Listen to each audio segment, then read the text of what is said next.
মহাবতে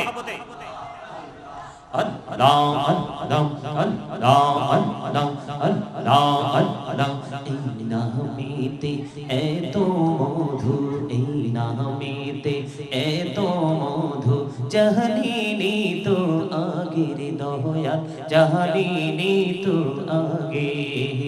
যতই জাপি নামটি তোমার, যতই জাপি নামটি তোমার, ততই মধুর লাগে রে দয়াল, ততই মধুর লাগে। আল্লাহ আল্লাহ আল্লাহ আল্লাহ। মহাবতে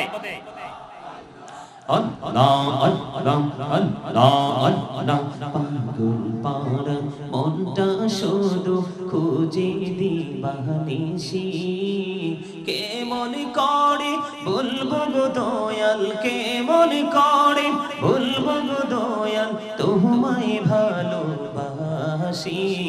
আল্লাহ আল্লাহ আল্লাহ আল্লাহ আল্লাহ আল্লাহ। এই পৃথিবী বড়ই নিঠুর, নেই তো ভালোবাসা, আওয়ালা খেরে পাবো গো তোমায়, আওয়ালা খেরে পাবো গো তোমায়, এই তো মনে আশা। আল্লাহ আল্লাহ আল্লাহ আল্লাহ আল্লাহ আল্লাহ, মাশাআল্লাহ আল্লাহ আল্লাহ আল্লাহ। এলাহু রিহি আরো মাঝে, এলাহু রিহি আরো মাঝে, কিসের করো খেলা, পিছের দিকে চাইয়া দেখো, পিছের দিকে চাইয়া দেখো, ডুবে যাই তোর বেলা রে। আল্লাহ আল্লাহ লা ইলাহা ইল্লাল্লাহ মুহাম্মাদুর রাসূলুল্লাহ সাল্লাল্লাহু আলাইহি ওয়াসাল্লাম। মাওলানা মুহাম্মদ ওয়া আলা আলি সাইয়্যিদিনা মুহাম্মদ ওয়াশিকি হইয়া পড়ো দরুদ, মশক তোমার মদিনা, আশিকি হইয়া পড়িলে দরুদ, যেই বাসনার মদিনা।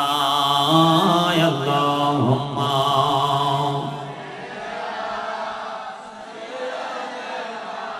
মাওলানা মুহাম্মদ ওয়া আলা আলি সাইয়্যিদিনা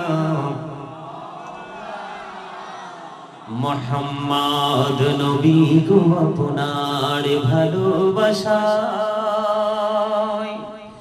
জীবনের গোনা ঝরে যায়, নবী গো আপনার ভালোবাসায় জান্নাত নসিব হয়ে যায়। আল্লাহুম্মা মহব্বতে জবান খুলে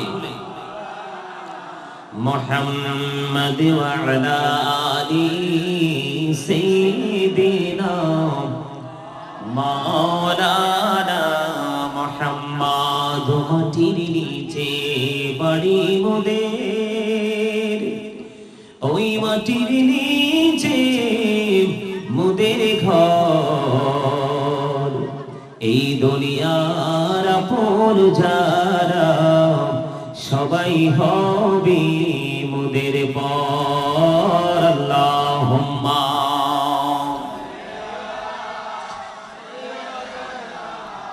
মাওলানা মুহাম্মদ ওয়া আলা আলি সাইয়্যিদিনা মুহাম্মাদু লা ইলাহা ইল্লাল্লাহ লা ইলাহা লা ইলাহা ইল্লাল্লাহ লা ইলাহা লা ইলাহা ইল্লাল্লাহ লা ইলাহা হায়রে কত সুন্দরী মদিনা যাইতে এই মন দিওয়ানা হায়রে কত সুন্দর মদিনা যাইতে এই মন দিওয়ানা হায়রে দয়া করো দয়াল আল্লাহ দয়া করো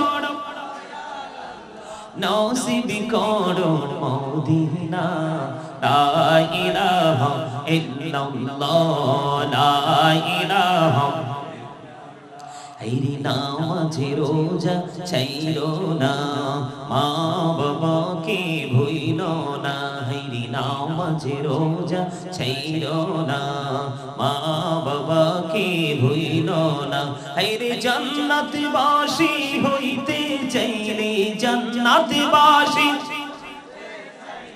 প্রাণ ভরে করো সাধনা লা ইলাহা ইল্লাল্লাহ লা ইলাহা তুমি কাহুরি বানাইলা সফিউল্লাহ তুমি কাহুরি বানাইলা নাজিউল্লাহ মোর নবীকে বানাইলা তুমি মোর নবীকে বানাইলা তুমি নূর মুহাম্মদ সাল্লাল্লাহ লা ইলাহা ইল্লাল্লাহ লা ইলাহা লা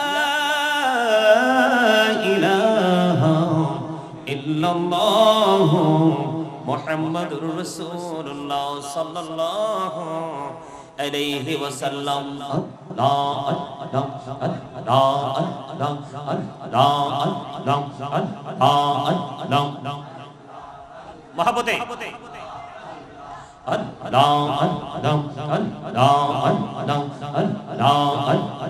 এই নামেতে এত মধু এই নামেতে এত মধু জাহালিনি তো আগের দয়াল জাহালিনি তো আগে যতই যাবি নামটি তোমার যতই যাবি নামটি তোমার ততই মধুর লাগে রে দয়াল ততই মধুর লাগে আল্লাহ আল্লাহ আল্লাহ আল্লাহ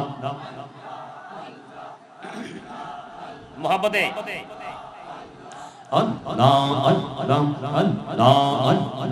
পাগল পারা মনটা শুধু খুঁজে দিবানিসি কে মনে করে বলবো গো দয়াল কে মনে করে বলবো গো দয়াল তোমায় ভালোবাসি আল্লাহ আল্লাহ আল্লাহ আল্লাহ আল্লাহ আল্লাহ এই পৃথিবী বড়ই নিঠুর নেই তো ভালোবাসা আওয়ালা খেরে পাবো গো তোমায় আওয়ালা খেরে পাবো গো তোমায় এই তো মনে আশা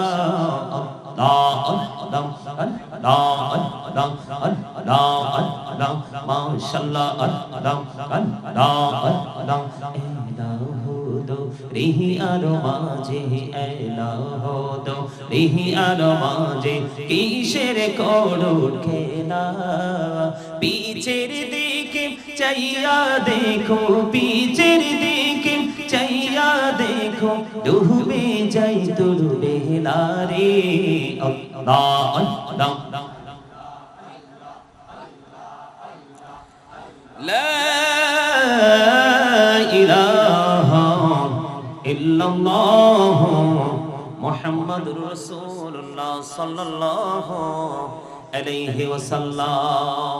উপস্থিত সম্মানিত উলামায়ে কেরাম, আমন্ত্রিত অতিথিবৃন্দ, দাড়িপাকা আমার মুরব্বী বাবারা, যুবক ভাইয়েরা, পর্দার অন্তরালে রয়েছেন আমার মা বোনেরা, বিশেষ করে পশ্চিম মির্জাপুর হযরত আবু বকর সিদ্দিক রাদিয়াল্লাহু তাআলা আনহু জামে মসজিদ পরিচালনা কমিটি এলাকাবাসী ও প্রবাসী যৌথ উদ্যোগে আজকে পবিত্র ঈদে মিলাদুন্নবী উদযাপন উপলক্ষে ফাতিহাস দহম উপলক্ষে আপনার এলাকার মরহুম মরহুমাদের ইসালে সওয়াব উদযাপন উপলক্ষে আজকে আজিমুশান নূরানী ঈমানী ইরফানি জলসা সাজানো হয়েছে।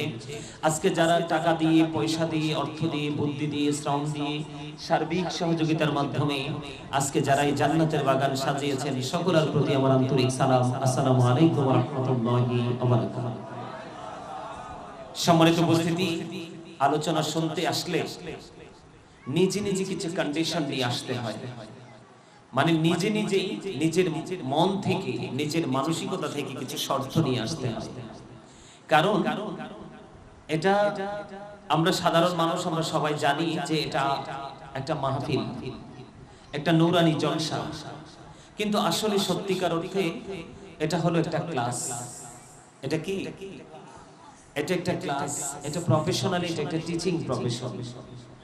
আপনারা যারা এখানে উপস্থিত হয়েছেন সবাইকে মনে রাখতে হবে, আমরা আজকে কিছু সময়ের জন্য একটা ক্লাসে অধ্যয়ন করেছি এবং অত্যন্ত মনোযোগ সহকারে এই কথাগুলো আমরা শ্রবণ করব। কেন শ্রবণ করব? আমি আমার নিজের জন্য করব। কার জন্য করব? আমি আমার নিজের জন্য করব। আমরা এখানে যারা এখানে এসেছি বেনিফিট কিন্তু আমরা সবাই নিজেই পাবো। কাল হাসরের ময়দানে বেনিফিশিয়ারি হতে হলে আপনাকে আমাকে এখান থেকেই বাজার করতে হবে। এই বাচ্চাগুলোর মাঝখানে আপনারা বুঝের মানুষ বসে, বাচ্চাগুলোকে আপনাদের গেফে গেফে বসান, সবাইকে এক জায়গায় না রেখে এদেরকে একটু ছড়িয়ে ছিটিয়ে মাঝে মাঝে মুরব্বীরা আশেপাশে ওদেরকে বসান। বাচ্চা মানুষ তো ওদের কাছে কথা বলা। সম্মানিত উপস্থিতি, তো আমি যেটা বলতে চেয়েছি আপনাদের এখানে মনে করতে হবে এটা একটা কি ক্লাস। এই ক্লাস থেকে আমরা দুনিয়া এবং আখিরাতের দুজাহানের শিক্ষাই আমরা নেব এবং এই শিক্ষা থেকে আমরা আমাদের ফিউচারকে, ভবিষ্যৎকে আলোকিত করব, ব্রাইটনেস করব। এই স্বপ্ন নিয়ে যদি আমরা জান্নাতের বাগানে বসতে না পারি তাহলে এই বসা আসা এটা একটা ফর্মালিটি ছাড়া আর কিছুই নয়। কথা কি বুঝতে পেরেছেন আপনারা? আমার কথা সবাই বুঝতে পেরেছেন? এটা জাস্ট একটা ফর্মালিটি। এই ফর্মালিটি দিয়ে কিন্তু কিছু সময় এনজয় করা যায়, কিন্তু চিরস্থায়ীভাবে কিন্তু আপনার কোনো কিছু অর্জন করা যায়। এই যে আমি দরুদ পড়লাম, যদিও আমার আলোচনার বিষয়, আমার একটু সময় একটু বেশি নিব আমি আপনাদের কাছ থেকে। আমাকে যে দুটো বিষয় দেওয়া হয়েছে নির্ধারিত বিষয়ের উপরে আলোচনা করব, কিন্তু তার আগে আমি আপনাদেরকে একটু বোঝানোর জন্য কিছু অতিরিক্ত কথা বলবো কোরআন এবং হাদিস থেকে। যেমন আমি যে দরুদ পড়েছি, আপনারা কিন্তু অনেকেই দরুদ পড়েন নাই, ম্যাক্সিমাম লোকই দরুদ পড়েছেন, কিন্তু যেইভাবে আদব নিয়ে, মহব্বত নিয়ে, প্রেম নিয়ে নিবিড় ভাবে পড়ার দরকার সেটা ছিল না। কারণ এটা তো পৃথিবীর কাউকে নিয়ে আমি দরুদ পড়ছি না, তিনি এমন একজন রাসূল যিনি আল্লাহর প্রিয় হাবিবুল্লাহ মুহাম্মদ সাল্লাল্লাহু আলাইহি সাল্লাম ইজ দ্য ফ্রেন্ড অফ আল্লাহ। তিনি আল্লাহর প্রিয় বন্ধু। সুবহানাল্লাহ বলেন। তিনি আল্লাহর কি? এনাকে আল্লাহ রাব্বুল আলামিন হাবিবুল্লাহ বলেছেন। কি বলেছেন? আল্লাহ বন্ধু বলেছেন। আল্লাহ আরেক ইব্রাহিমকে খলিলুল্লাহ বলেছেন। জোরে জোরে বলেন না সুবহানাল্লাহ। তো সেই আল্লাহর প্রিয় হাবিবুল্লাহর উপর আমরা দরুদ পড়তেছি। দরুদ কত বড় নিয়ামত! দুরুদ is the most excellent prayer Muslim religion. ধর্মাবলম্বীদের জন্য গুরুত্বপূর্ণ এক মহা ইবাদত হলো নবীর প্রেমের দরুদ। আরো জোরে। হাদিস শরীফের মধ্যে এসেছে বন্ধু, কেউ যদি জুমার দিনে মদিনাওয়ালার সাথে প্রেমের ডুরি লাগাইয়া মাত্র 80 বার যদি কেউ দরুদ পড়তে পারো, আমার নবীজি জানিয়ে দিয়েছে আমার আল্লাহ তোমার 80 বছরের সগীরা গুনাহ মাফ করে দেয়। কোন দিনে? জুমার দিনে। আপনার বৃহস্পতিবার মাগরিবের পর থেকে শুক্রবার মাগরিবের আগ পর্যন্ত এইটুকু সময় হলো জুম্মার দিন।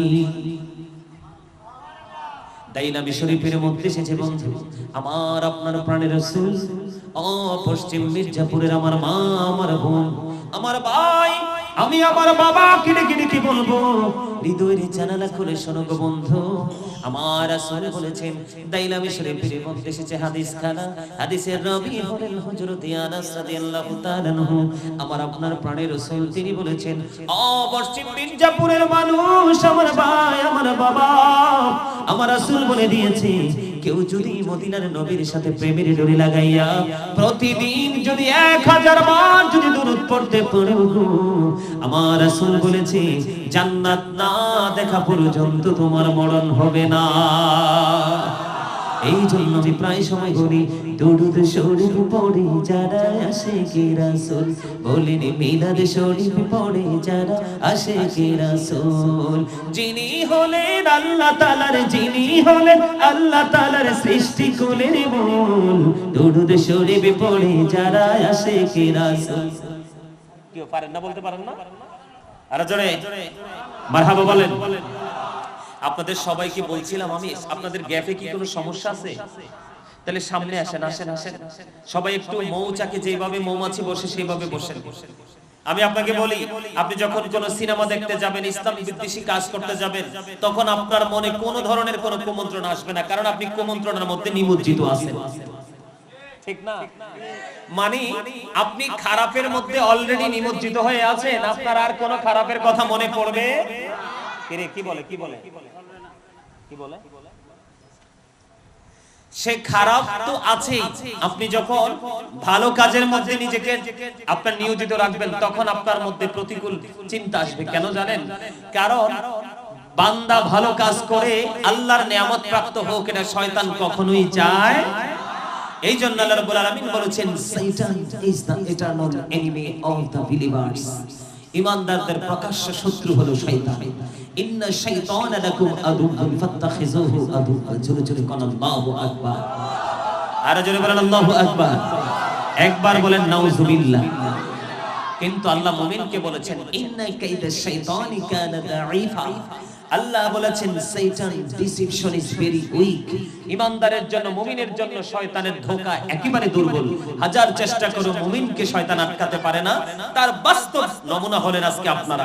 আপনাদের মতো অনেক মানুষকে আমি দেখেছি রাস্তায় দাঁড়িয়ে আছে, দোকানে বসে আছে, কিন্তু আপনারা জান্নাতের বাগানে চলে আসছেন। তাদের মধ্যে আর আপনার মধ্যে আকাশ পাতাল পার্থক্য, যেটা আপনি আমি সহজে বুঝি না।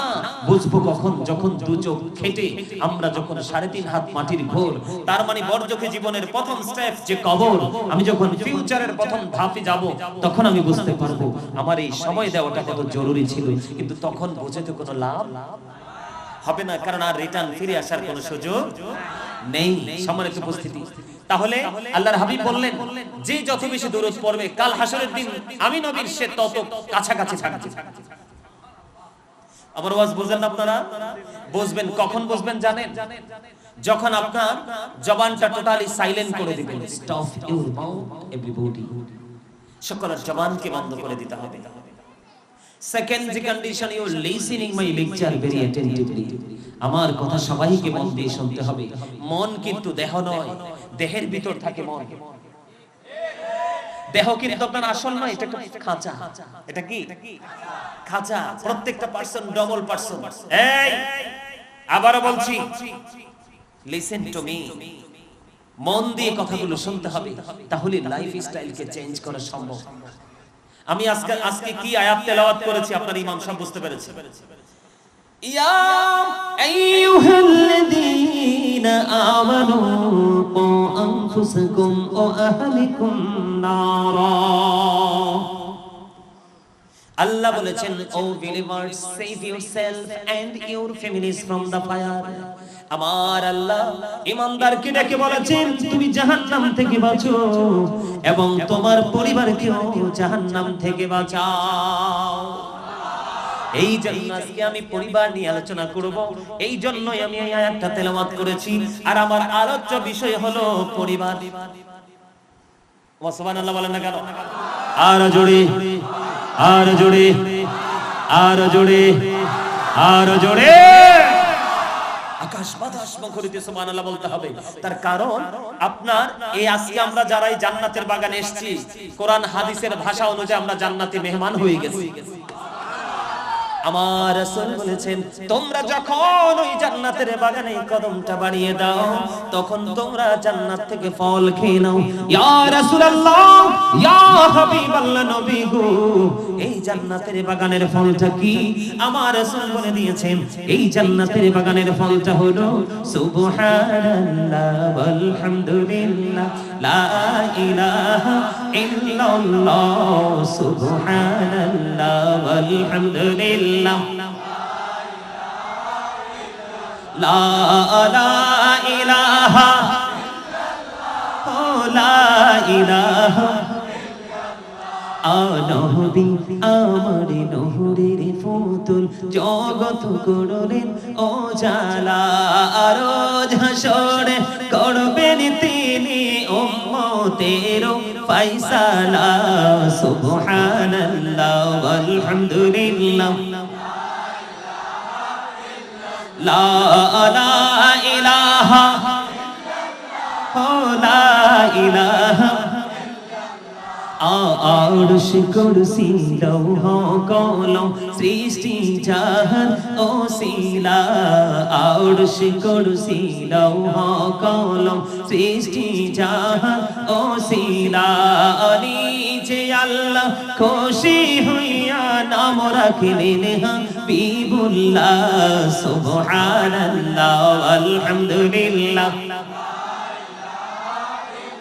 লা ইলাহা ইল্লাল্লাহ মুহাম্মাদুর রাসূলুল্লাহ সাল্লাল্লাহু আলাইহি ওয়াসাল্লাম। আলহামদুলিল্লাহ বলেন। কার কার কাছে ভালো লাগছে জিকিরটা? এই জিকির কিন্তু অনেক লম্বা। এইরকম জিকির শুনলে কখনো মুমিন স্থির থাকতে পারে না, স্থির হয়ে যায়। এই যে দুরূদ নিয়ে একটু বললাম, মনে রাখবেন তিনটা হাদিস বলছি। কয়টা? এগুলো যদিও আমার আলোচনার বিষয় না, সময় একটু বেশি লাগলেও থাকবেন তো, আমাকে রেখে চলে যাবেন? থাকবেন সবাই? আলহামদুলিল্লাহ বলেন। আরে আরো জোরে। All praise is to Allah, সমস্ত প্রশংসা আল্লাহর জন্য। Love for Allah and hate for Allah, ভালোবাসাও আল্লাহর জন্য, ঘৃণাও। আজকে এই জায়গাটাকে ভালোবাসবো আল্লাহর জন্য। সুবহানাল্লাহ বলেন। তাহলে আপনারা কিন্তু মন দিয়ে দুরূদ পড়েন নাই, এই জন্য আমি দুরূদ সম্পর্কে ছোট্ট করে বলে দিলাম। আর লং টাইম আলোচনা শুনতে হলে অনলাইন থেকে শুনবেন। এবার আসেন, জিকির যখন করছি অনেকেরই দেখছি জবানটা বন্ধ, ম্যাক্সিমাম লোকই জিকির করেছেন, কিন্তু মুহাব্বতের একটু ঘাটতি ছিল, নাইলে আমি আরেকটু জিকির করতাম। সায়েন্টিফিকদের বক্তব্য হলো জিকির ইজ দা হার্ট মেডিসিন। এই মন দিয়ে শুনেন, জিকির হলো হার্টের ওষুধ। তার মানে আপনি যত বেশি লাগবে না আমি কিছু খাবো না, আপনার যত বেশি জিকির করবেন আপনার হার্ট তত বেশি ভালো থাকবে। আরেকটা মানুষের হার্ট যত ভালো থাকে সে তত বেশি সুস্থ। সুবহানাল্লাহ বলেন। সুস্থতা চায় না পৃথিবীতে এমন কি কোনো মানুষ আছে? সবাই সুস্থতা চায়, কিন্তু আদৌ কি সুস্থ থাকতে পারে? পারে না, কারণ চাইলে লাভ হবে কি? সুস্থ থাকার মতো কাজ তো মানুষ করে না। এবার আসেন, এটা হচ্ছে সায়েন্টিফিকদের বক্তব্য। এবং আল্লাহ কি বলতেছেন? আল্লাহ বলতেছেন remember me then I will remember you. আল্লাহ বলতেছেন ফাযকুরুনি আযকুরুকুম, তোমরা আমাকে স্মরণ করো আমি তোমাদেরকে স্মরণ করব। স্মরণ হলো বাংলা শব্দ, আরবিতে বলা হয় জিকির, ইংলিশে যেটাকে রিমেম্বার বলা হয়। আল্লাহ বলেছেন remember me then I will remember you, তোমরা আমাকে স্মরণ করো তাহলেই আমি তোমাদেরকে স্মরণ করব। তার মানে আপনি যদি আল্লাহর জিকির করেন আল্লাহ অটো আপনার জিকির করবে। আওয়াজ করে বলুন সুবহানাল্লাহ। তাহলে যারা জিকির করে তারা জিন্দা, যারা জিকির করে না তারা মুর্দা। যারা জিকির করে তারা জাকির, আর যারা জিকির করে না তারা গাফিল। কোনটা করবেন? করবেন তো? আমার আলোচনা সবাই কিন্তু চলে যাচ্ছে, আমার আলোচনা এই দিকে নয়। আমি অনেক মজার আলোচনা করব আজকে আপনাদের সামনে, আশা করি মজা পাবেন যদি মহব্বত নিয়ে বসেন। ইনশাআল্লাহ বলছেন সবাই? আলহামদুলিল্লাহ।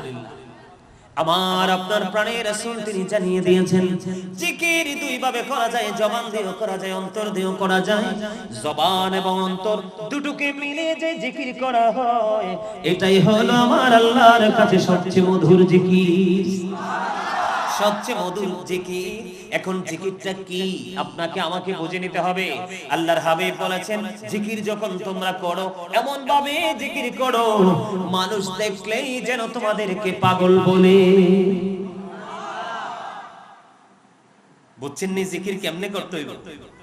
এবার জিকির কেমন ভাবে করতে হবে? ফাযকুরুল্লাহ কিয়ামান, দাঁড়িয়ে দাঁড়িয়ে জিকির করো, ও কুউদান, বসে বসে জিকির করো, ওয়ালা জুনুবিকুম, শুয়ে শুয়ে জিকির করো। বসেও জিকির করা যায়, দাঁড়িয়েও জিকির করা যায়, শুয়েও জিকির করা যায়। তুমি দাঁড়িয়ে থাকলেও জিকির করতে হবে, বসে থাকলেও জিকির করতে হবে, শুয়ে থাকলেও জিকির করতে হবে। কোনো অজুহাতে জিকির বন্ধ করা যাবে না। জোরে জোরে সুবহানাল্লাহ। ওয়াজ কি মজা লাগে কিনা? আরো জোরে বলেন।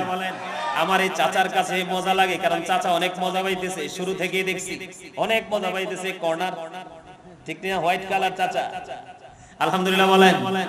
আরো জোরে। আরেকটা বইছে এটা, এই যে আপনার গোল্ডেন কালার পাঞ্জাবি, এটা আমার নাক বরাবর, আলহামদুলিল্লাহ বলেন। আরো জোরে। আরেকটু মহাপতে। এবার জিকির কাকে বলে? সুবহানাল্লাহ বলা এটাও জিকির, আলহামদুলিল্লাহ পড়া এটাও জিকির, আল্লাহু আকবার বলা এটাও জিকির, লা ইলাহা ইল্লাল্লাহ বলা এটাও জিকির, কাউকে ভালো কাজের জন্য ডেকে আনা এটাও জিকির, কাউকে মন্দ কাজ করতে দেখলে থামিয়ে দেওয়ার চেষ্টা করা ওটাও মাওলার জিকির। আপনি নামাজ পড়েছেন সেটাও জিকির, কারণ নামাজ হলো জিকিরের জলসা। কারণ জলসা শব্দ এই কারণে ব্যবহার করা হয়, কারণ এটা দাঁড়িয়ে একই জায়গায় দাঁড়িয়ে এবং বসে সম্পূর্ণ করা হয়, এই জন্য এটা হলো জিকিরের জলসা। আর হজে যান, আপনি যে হজ করতে গিয়েছেন এটাও জিকির, ওটা হলো জিকিরের জুলুস, কারণ ওটা বিভিন্ন জায়গা পরিদর্শন করে সম্পূর্ণ করা হয়, এই জন্য ওটাকে বলা হয় জিকিরের জুলুস। আওয়াজ করে বলুন সুবহানাল্লাহ। তাহলে জিকির করার সময় মহব্বত ছিল কিনা? বুকে হাত দিয়ে বলেন। ছিল না? ছিল না? সবার ছিল না, মুষ্টিময় কয়েকজনের ছিল। এই জন্য এই ওয়াজটা করে নিলাম। জীবনে আজকের পর থেকে আর যদি জীবনে কোনোদিন দেখা না হয়, আপনি আমার এই দুটি সপ্তাহ মনে রেখে পথ চলবেন, আপনার জীবনে কোনোদিন অন্ধকার আসবে না। কারণ আমার আল্লাহ বলেছেন, আল্লাযীনা আমানু, যারা ঈমান এনেছে, ওয়া কানু ইয়াত্তাকুন, এবং তাকওয়া অবলম্বন করেছে, লাহুমুল বুশরা, তাদের জন্য সুসংবাদ, ফিল হায়াতিদ দুনিয়া, দুনিয়ার জীবনে, ও ফিল আখিরা, এবং পরকালের জীবনে। আওয়াজ তুলে তুলে বলুন সুবহানাল্লাহ। তাহলে ইমানদার হলেই চলবে না, তাকওয়া থাকতে হবে। আল্লাহ বলেছেন, O believers, you fear me. আল্লাহ শুধু ইমানদারকে ডাক দিয়েছেন, কোন বেঈমানকে নয়, কোন কাফেরকে নয়, কোন মুশরিককে নয়, কোন মুনাফিককে নয়। আল্লাহ বলেছেন, ইয়া আইয়ুহাল্লাযীনা আমানু, ও বিলিভার্স। আল্লাহ ইমানদারকে ডেকে বলেছেন, ইউ ফিয়ার মি। আল্লাহ বলেছেন, ও ইমানদার, তোমরা আমাকে ভয় করো। আল্লাহ তোমাকে ভয় করলে আমার লাভ হবে কি? আল্লাহ বলেছেন, আল্লাহ উইল ফরগিভ ইউ। আল্লাহ কথা দিয়েছেন, আল্লাহ তোমার সমস্ত জীবনের গুনাহ মাফ করে দিবে। লাভ না লস? মজার লাভ না? এখন আমি আমার আলোচনায় ফিরে আসি, মূল আলোচনায় চলে যাই। আল্লাহ বলেছেন, ইয়া আইয়ুহাল্লাযীনা আমানু কু আনফুসাকুম ওয়া আহলিকুম নার। আমার আল্লাহ বলেছেন, ঈমানদারকে ডেকে তুমি জাহান্নাম থেকে বাঁচো এবং তোমার পরিবারকে জাহান্নাম থেকে বাঁচাও। আওয়াজ তুলে কন্যা সুবহানাল্লাহ। একবার বলেন আল্লাহু আকবার। প্রত্যেকটা বাবা মা, আজকে এই পশ্চিম মির্জাপুরে আমার মা এবং বাবা, ভাই এবং বোন, আপনারা যারা আছেন সবাইকে বলবো, অত্যন্ত গুরুত্বপূর্ণ আলোচনা, গভীর মন দিয়ে শুনবেন। আপনি মরার পরে জাহান্নামে যাইতে হবে না। এখন বর্তমানে পৃথিবীর বুকে এক একটা পরিবার এক একটা জাহান্নাম। আমার কথা কেন কিনলেন? আপনি মরার পরে জাহান্নামে যাওয়ার দরকার নেই। আমার নিজের চোখের সামনেও দেখেছি, মৃত্যুবরণ করে তারা কি যন্ত্রণা করবে, তার আগেই তো তারা যন্ত্রণা ভোগ করতেছে। বলে, হুজুর কি বুঝাইতে চান? প্রত্যেকটা পরিবার খুঁজে দেখেন, কারো পরিবারে কম, কারো পরিবারে বেশি। মা বাবা এবং ভাই বোনের মধ্যে, মা সন্তান সন্ততির মধ্যে যুদ্ধক্ষেত্র আছে না নাই? এখনকার ম্যাক্সিমাম ছেলে মেয়েরা বাবা মার গায়ে পর্যন্ত হাত তোলে। আরো জোরে বলেন না, আছে না নাই? এটার কারণ কি জানেননি? আমি এই জন্য আজকে আলোচনাটা শুরু থেকেই ধরেছি। মূল হলো বন্ধু, মূল কারণ হলো ছেলে বিয়ে করানোর সময় মেয়েটা এবং পরিবারটা দেখেন না, এবং মেয়েটা বিয়ে দেওয়ার সময় ছেলেটা এবং ছেলের পরিবারটা দেখেন না। শুধু মিষ্টি ছেলে, শুধু মিষ্টি মেয়ে খোঁজেন, যেটা শুধু স্কিনের মিষ্টতা, তার মানে শুধু চামড়ার সৌন্দর্য, এটাই তো খোঁজেন। এই কারণে আপনার প্রত্যেকটা পরিবার জাহান্নামের রূপ নিচ্ছে, ঠিক কিনা বলেন? এখনকার যুগের ছেলে মেয়েরা বেয়াদব হয়, তার কারণ হলো দোষ হলো বন্ধু বাবা মা। দোষ কি? আল্লাহর হাবিব সরকারে মদিনা তিনি বলে দিয়েছেন, আমার দিকে তাকান, মেয়ে যখন বিয়ে দিবেন ছেলেটা নিয়ে অবজারভেশন করবেন, ছেলেটা ধার্মিক কিনা, বংশমর্যাদা আছে কিনা, তার মধ্যে আদব আছে কিনা, ধার্মিকতা আছে কিনা। যদি আপনি বংশগুলি ছেলেও পেলেন না, অনেক বেশি ধনী ছেলেও পেলেন না, আপনি অন্য কোন সাইড আপনি একটা ছেলের কাছ থেকে খুঁজে পেলেন না, শুধুমাত্র একটা জিনিস খুঁজে পেয়েছেন, সে মোটা চাল মোটা কাপড়, মোটা চালের ভাত খায়, মোটা কাপড় পরে পথ চলে, কিন্তু ছেলেটা সত্যিকারের ভদ্র, সত্যিকারের সৎ। Honesty is the best policy, সততাই সর্বোত্তম পন্থা, ঠিক কিনা বলে? একটা ছেলে যদি সৎ হয়, ঘরটা যদি একটু ভাঙা হয়, বাবার যদি, মেয়ের বাবার যদি একটু দৌলত থাকে, একটুখানি অন্য কোন আদারওয়াইজ দৃষ্টিতে নেবেন না। মেয়ে যখন কোন বাবার ঘর থেকে শ্বশুর বাড়ি চলে যায় বিয়ের দিন, বাবা মার কলিজা তার সঙ্গে যায়। কথা বলেন না কেন? বন্ধুনি আমার, আপনি কি করবেন? ছেলেটা যদি ভদ্র হয়, আপনি ভদ্র ছেলের হাতে আপনার মেয়েটা তুলে দিবেন। জীবনে কোনোদিন এই মেয়েটা না খেয়েও থাকলেও স্বামী তাকে শ্বশুর বাড়ি পাঠাবে না। কথা বলেন। এটা গেল একটা। আরেকটা হলো মেয়ে বিয়ে দেওয়ার, মেয়ে বিয়ে করে আনার সময়, বউ ঘরে আনার সময় আপনাকে খেয়াল করতে হবে মেয়েটা সুন্দর কিনা দেখবেন, বংশমর্যাদা আছে কিনা সেটাও দেখবেন, ধনীর দুলালি কিনা সেটাও দেখবেন, ধর্মধনের ধনী কিনা, দ্বীনের শিক্ষা আছে কিনা সেটাও দেখবেন। আপনি যদি সুন্দরীও পেলেন না, বংশমর্যাদাশীল পেলেন না, অনেক বেশি ধনী বাপের বেটিও আপনি পেলেন না, কিন্তু আপনি পেয়েছেন অত্যন্ত ফরেজগার একটা মেয়ে, কিন্তু মেয়েটা দেখতে কালো। আল্লাহর হাবিব সরকারে মদিনা তিনি বলেছেন, যদিও মেয়েটা দেখতে কালো, ওই মেয়েটাকে তুমি তোমার ঘরের বউ করে নিয়ে আসো, কারণ ছেলেটাও ভদ্র, মেয়েটাও ভদ্র, ছেলেটাও জেন্টেল, মেয়েটাও জেন্টেল। বন্ধু, আম গাছ লাগাইলে কি ধরবে? কথা বলেন না কেন? আম গাছ লাগাইলে কি ধরবে? জাম গাছে কি ধরবে? কাঁঠাল গাছে কি ধরবে? আলু গাছে কি ধরবে? যেই গাছ যেই বীজ লাগাবেন ঠিক সেই ফুলে আসবে।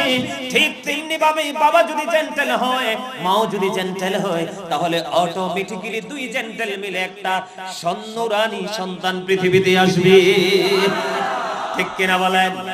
আর জোরে। আপনি দেখেন এখনকার ছেলেরা, মেয়েরা, বাচ্চারা চোখ মেলেই মোবাইল। আপনি দেখবেন অন্য কোনো কিছু দিয়ে শান্ত করতে পারবেন না, মোবাইলে মিউজিক দিয়ে দিলে বাচ্চাটা অটো শান্ত হয়ে যায়। তার কারণ হলো বন্ধু, তার কারণ হলো বিয়ের কথা যখন হয় ছেলের বাড়িতে মিউজিক বাজে, মেয়ের বাড়িতেও ব্যান্ড পার্টি হয় কি হয় না? আরো জোরে বলেন। এই দুইটা গান বাদ্যযন্ত্রের মাধ্যমে একত্রিত হয়, আমরা বলি বৌবাত, বাংলা ভাষায় বলি কি বলি না? আরো জোরে। বৌবাতের অনুষ্ঠান যখন হয়, ও বন্ধু, আগের রাত্রে রান্না বান্না বাটাকোটা চলতে থাকে, তখনও কিন্তু মিউজিক বাজতে থাকে, থাকে কি থাকে না?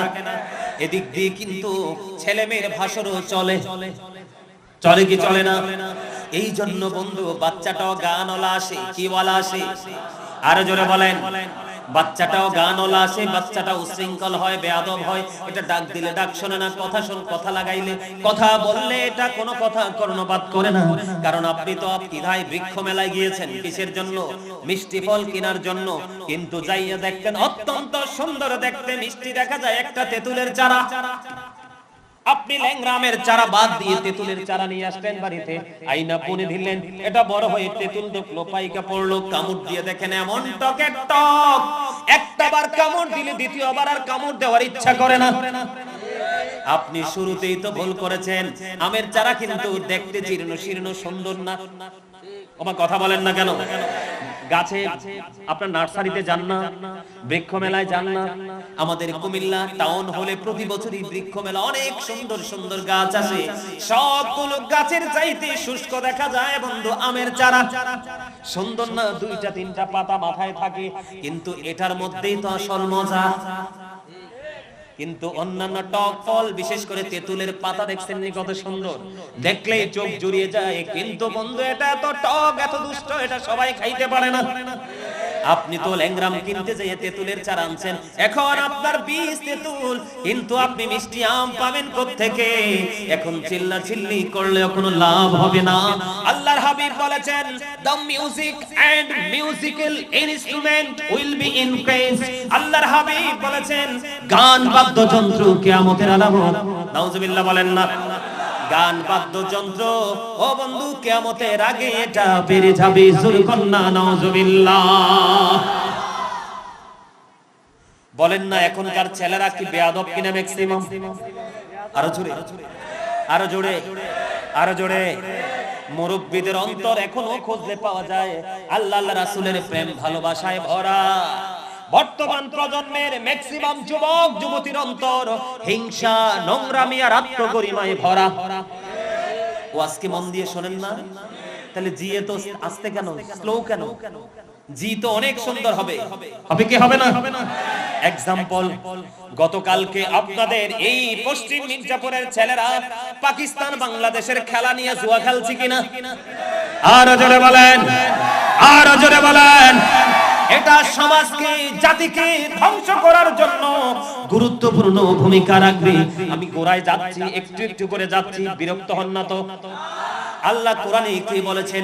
ইন্নামাল খামরু ওয়াল মাইসিরু ওয়াল আনসাবু ওয়াল আজলামু রিজসুম মিন আমালি শাইতান। আবার আল্লাহ বলেছেন, মদ, জুয়া, মূর্তি, ভাগ্য গণনা এগুলো ঘৃণ্য বস্তু, শয়তানের কাজ। আপনার বাচ্চা যেমন, আমি গাজী সুলাইমানকে যদি কেউ 1 কোটি টাকাও দেয়, আমাকে যদি দেয়, বলে হুজুর আপনি খেলাটা খেলেন, আমি জীবনে কোনোদিন খেলবো না। কেন খেলবো না?